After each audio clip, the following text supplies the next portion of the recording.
자, 윤석열 탄핵, 택도 없다. 참, 윤석열을 탄핵시킨다고 하는 거는 한마디로 아주 무식한 얘기입니다. 왜? 법적으로 윤석열은 탄핵이 될 수가 없어요. 국회에서 180석 있는데? 이러면서 김두관이가 막 찔락거리는 거. 김두관이가 국회의원 자격이 없다는 걸 스스로 보여주는 거예요. 국회에서 180석 탄핵을 하는 것도 불가능하죠. 자, 선거가 3년 이상이나 남았으니까 눈치 안 보고 얼마든지 탄핵할 수 있다. 아니에요, 여러분. 아마도 지금요, 내가 그래도 국회의원이고 이게 탄핵이 될 수가 없는데 내가 추미애야? 이렇게 생각하는 민주당에 말하자면 그래도 기본 이 법이 뭔지를 아는 사람들은 여기에 동조하지 않아요. 그래서 국회에서 탄핵도 불가능합니다.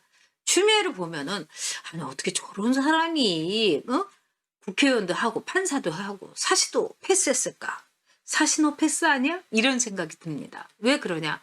이 징계위에서요. 징계위원도 막 정말 이 무슨 뭐 이렇게 돌려막기를 했죠. 거기다가 징계위원회에서도 정직 2개월을 한 거예요. 이게 윤석열이 탄핵 못 하는데 결정적인 이유입니다. 징계위원회에서도 정직 2개월이면은요. 중징계라고는 할 수 있지만 중징계 중에서는 가장 낮은 거예요. 그러면 더구나 법원에서 이거는 절차도 문제가 돼 있고 윤석열이가 퇴임 후에 어떻게 국가에 봉사할지 잘 생각해 보겠다고. 응? 이거는 정치적인 발언이라고도 볼 수 없다. 그렇죠. 그렇기 때문에 이거는 말이 안 돼요. 그래가지고 설령 다 쥐약을 먹었다. 민주당 의원들이. 그래서 180석으로 밀어 제껴가지고 국회에서 탄핵을 가결했다. 그래도 절차가 있습니다. 헌법재판소예요. 헌법재판소에 다 문재인 사람으로 박았다 하더라도요. 정직 2개월은요. 탄핵을 해줄 수가 없어요. 어마어마한 탄핵 사유에다가 중징계여야 되는데 적어도 해임을 건의했으면 할 수 있는데 정직 2개월? 얘네들 뭐야. 뭘 우리가 이렇게 뭐 운신을 할 수 있도록 해줘야지. 이러면서 헌법재판소의 재판관들이 짜증낼 겁니다. 그렇기 때문에 윤석열 탄핵은 여러분 택도 없는 거예요. 진짜. 택도 이런 택이 아니라 진짜 택도 없는 겁니다. 최강 탄핵 헛소리 하는데요. 김두관이가 이렇게 얘기하는 건 뭐냐. 최성해 총장한테 오전에는 김두관이가 협박하고 오후에는 말하자면은 이 유시민이가 협박을 했다고 하죠. 이것도 어떻게 보면은요. 공갈 협박 이걸로 나중에 들어갈 수 있어요. 그러니까 김두관이는 자기가 이렇게 세게 하고 있다. 이러면서 이 친문들한테 점수 따려고 하는 겁니다. 김두관이는 대권의 꿈을 아직도 버리고 있지 못하니까. 최강욱이는 지금 아주 한마디로 안절부절인 거죠. 너희들한테 세상이 바뀐 걸 알려주겠다. 이렇게 호언장담을 했어요. 그뿐만 아니라 재판을 받으면서 판사한테 뭐라고 했습니까? 나 국회에서 기자회견 해야 되니까 나 일찍 가야 돼요. 이러면서 중간에 일어선 사람 아닙니까? 이런 거 판사들이 최고의 괘씸죄입니다. 더구나 조국의 공범이기 때문에 최강욱이 징역 1년을 검사들이 선고했는데 그거를 그대로 판사들이 받을 가능성도 있어요. 제대로 된 판사라면요. 그래서 최강욱이는 의원직 상실될 수도 있습니다. 후두루두 떨리고 있으니까 지금 있는 대로 막 뱉으면서 탄핵 헛소리 하고 있는 거죠. 자, 이 중에서도요. 제일 그 헛소리를 하고 있는 사람 저는 황운하라고 생각합니다. 그래서 검찰에서 황운하를 제가 보기에는 제대로 한번 보내줄 거다 이런 생각이 들어요. 황운하가 누구였더라? 여러분 사진 한번 보여줄게요. 이자입니다. 난국이 뒤에 있는 이 어디서 안경 쓰고 있고 얼굴이 그냥 큰 바위 얼굴 같은 이 난국이 황운하 김용민이 최강욱이 아마 줄줄이 사탕으로 다 들어가게 될 겁니다. 여러분 저 얼굴을 보더라도 참 난국이 얼굴이 해맑어요. 그쵸? 네? 어떻게 표정을 하더라도 자 이렇게 보면은 이게 지들이 끼리끼리 무슨 뭐 공부 모임 한다고 하면서 마스크도 안 써가지고 사람들이 뭐라고 해서 올린 얼굴인데 자 난국이는 자기가 난국이인 건 알고 있는지 근데 저 중간에 있는 황운하가 어떤 글을 올렸는지 보여드리도록 하겠습니다. 네. 자, 이날 황 의원은 개혁의 방법으로 입법적 수단과 비입법적 수단을 말하며 검찰총장 직급을 외청장급으로 낮추고, 이거는 차관보죠. 차관보도 안 되는 거겠네. 검찰청민 수사권을 폐지하다고 주장했다. 도른 거 아닙니까? 또 검사와 검찰 수사관을 형 집행 분야나 전자 팔찌 감시 인력 등 비수사 부서로 전면 배치할 것을 요구했다. 미친 거죠, 여러분. 그러면 검찰이 수사를 하지 못하게 하고 수사는 경찰만 하겠다. 그리고 검사들이 할 일이라는 게 뭡니까? 전자팔찌 감사하는 거, 감시하는 거, 그걸로 해주겠다는 거예요. 와, 이거 진짜 도른 거 아닙니까? 내려주세요. 황운하는 이제 윤석열이가 세게 나올 분야가 세 가지가 있죠. 탈원전입니다. 그 다음에 울산 말하자면은 부정선거예요, 여러분. 응? 거기다가 뭐 각종 옵티머스 라인 이 세 가지면요. 이제 문재인 정권은 사망 신고 곧 냅니다. 그리고 지금요, 뭐 이 개각을 한다 어쩐다 하는데 그게 변창흠이 뭐 밀어가면서 이게 말이나 되겠어요? 개각을 변창흠이가 완전히 뒤덮게 되는 겁니다. 그러니까 이 황운하도요 이제 끌려 들어가요. 황운하야말로 그 양아치 같은 말하자면은 짓을 수도 없이 했죠. 이거는 얘기가 안 됩니다.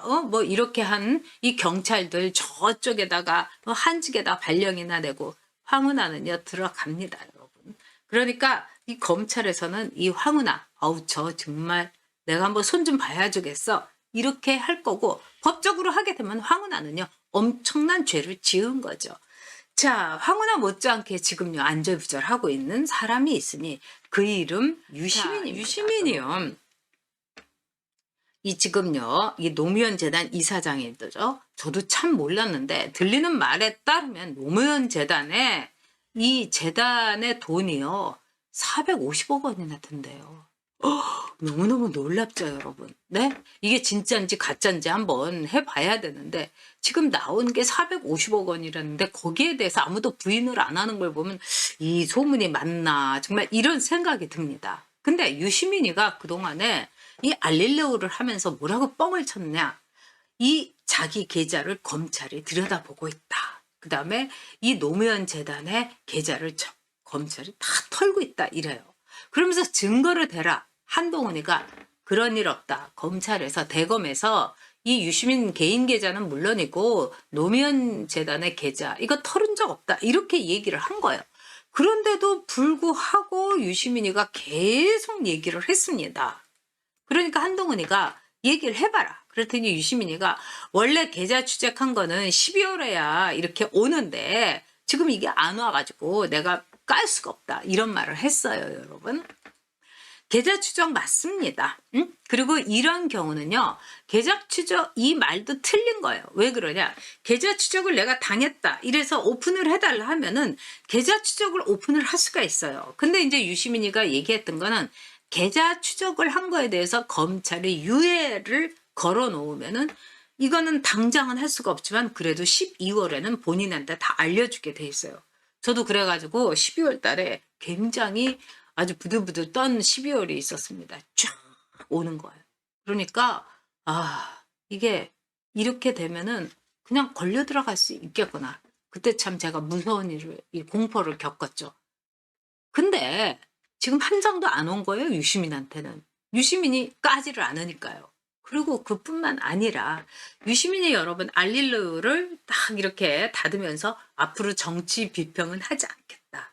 나는 책 비평만 하겠다. 이렇게 얘기한 거예요. 왜 그럴까요, 여러분? 지은 죄가 있어서 그렇습니다.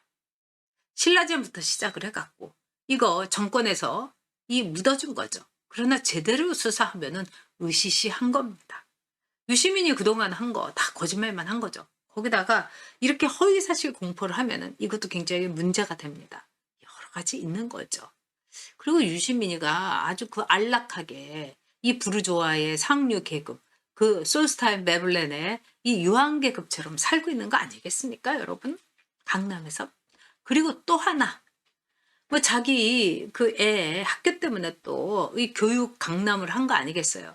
그리고 뭐 헨리 조지가 어쩌고 저쩌고 해가지고 그냥 그대로 그냥 우리 윤효연한테 그대로 그냥 이렇게 윤인숙 의원 맞나요? 갑자기 네, 이 그대로 한 방을 맞은 거죠.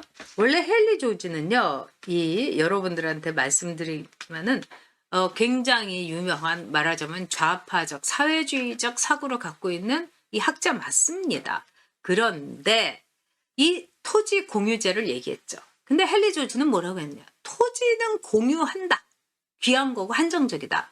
그렇지만은 그 유니온 말대로 땅 위에다가 지은 거, 집이라든가 뭐 건물이라든가 상점이라든가, 이거는 인간의 공력이 들어간 거기 때문에 노동에 대해서는 가치를 인정해 줘야 된다. 그렇게 된 거예요.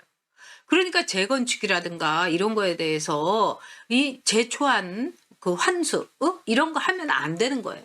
그러면서 딱 점잖게 이 유시민이가 한 게 얼마나 뻥이고 가짜라는 거를 아주 그냥 확실하게 그냥 보내준 거죠. 그래서 유시민의 계좌 추적은 뻥이다. 그래서 다들 부들부들 떨고 있는 거예요. 자, 이 과정 속에서 이제 양정철이가 나옵니다. 그래서 양정철이가 뭐 비서실장 될 거다. 그것도 힘들어요. 왜냐? 양정철이가 지은 죄도 많고, 양정철이가 여러분 계룡남이에요, 여러분.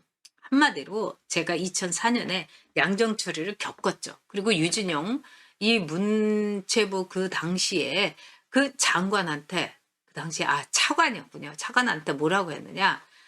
누구누구 이렇게 올려달라 이러면서 청와대에서 전화를 건 거예요. 그러니까 유진용이 뭐라고 했냐? 안 된다고 그런 거예요. 그러니까 배째 드려요? 딱 이런 거예요. 그러니까 유진용이가 마음대로 하라고 해서 사표 낸 거예요. 양정철이가 이런 놈입니다. 그 다음에 양정철이가 거기에서 청와대에서 있으면서 뭐라고 했냐? 저주의 구판을 벌이겠다. 이런 말까지 한 거예요. 그러니까 양정철이가 지금 와서 엄청나게 대단한 사람, 뭐 거물 이렇게 됐지만 사실 양정철이가 그동안 살아온 거나 한 걸 보면은 택도 없어요, 여러분. 전 양정철이를 좀 압니다. 이 사람은 그릇이 못 돼요. 양정철이가 이렇게 갑자기 확 큰 건 뭐겠어요? 이 운명이다 뭐 이런 책을, 이 문재인의 책을 대피를 했어요. 첫 번째 책을. 그래서 양정철이가 아주 그럴듯하게 만들어준 거. 그 다음에 이 문재인하고 같이 양정철이 탁현면이 이 네팔에 같이 등반했던 거. 그리고 이 문재인이를 만든 거죠. 그러니까 물론 그렇게 하면 뭐 대단한 거다 하지만은 그만큼 또 어쩐 점에서는 문재인이에 대해서 사람들이 그렇게 기대를 안 했기 때문에 양정철이처럼 함량 미달이 옆에 있어갖고 또 문재인이 저렇게 된 거예요. 그래서 한간에서는 이 주진우, 양정철, 윤석열 이렇게 만나가지고 이 주진우가 윤석열이한테 이 충성맹세를 해라. 양정철이한테. 택도 없는 얘기입니다, 여러분. 왜 그러냐? 저는요, 그 윤석열 총장의 심리 상태를 잘 알 수가 있습니다. 어떤 점에서 저랑 굉장히 비슷해요. 개인에게 절대로 충성하지 않는다는 거. 국가와 국민에게만 충성합니다. 그 기준이 있는 거예요. 근데 어디서 윤석열이 주진우가 아무리 신하락을 까더라도 솔직히 요즘 제가 말이 좀 험해져서 죄송합니다. 이 윤석열이 어떻게 양정철이한테 충성맹세를 하겠습니까? 양정철이가 윤석열한테 국회의원 선거 나오라고 했는데 거절을 한 거죠. 그리고 아마 윤석열은 양정철이라는 인물에 대해서 다 알고 있었을 겁니다. 검찰에서 뭐가 있어요? 정보가 있는 거죠. 그래서 양정철이라는 인물이 어디서 뭘 어디서 해먹고 어디서 뭘 했는지 다 아는 거죠. 그냥 가만히 있었을 겁니다. 네. 그런 점에서 뭐 양정철이하고 윤석열하고 친하다? TV조선에서 계속 이런 이제 보도가 나와요. 근데 지금 TV조선하고 조선일보하고는요, 사실은 별개의 취재를 합니다. 별개의 취재를. 그리고 취재를 공유하지 않아요. 그리고 조선일보에서는 양정철의 양자도 윤석열하고는 줄긋기를 하지 않았어요. D조의 그 저는 조사를 그렇게 믿지는 않습니다. 물론 TV조선이 처음으로 최순실을 찍어가지고 이게 불똥이 오히려 조선일보에 띈 이런 여러 가지는 있지만은 그런 점에서 양정철에 대해서 어디 언감생신 윤석열이가 이 충성맹세를 했겠습니까? 저는 그거는 안 봐도 진짜 뻔하다고 생각합니다.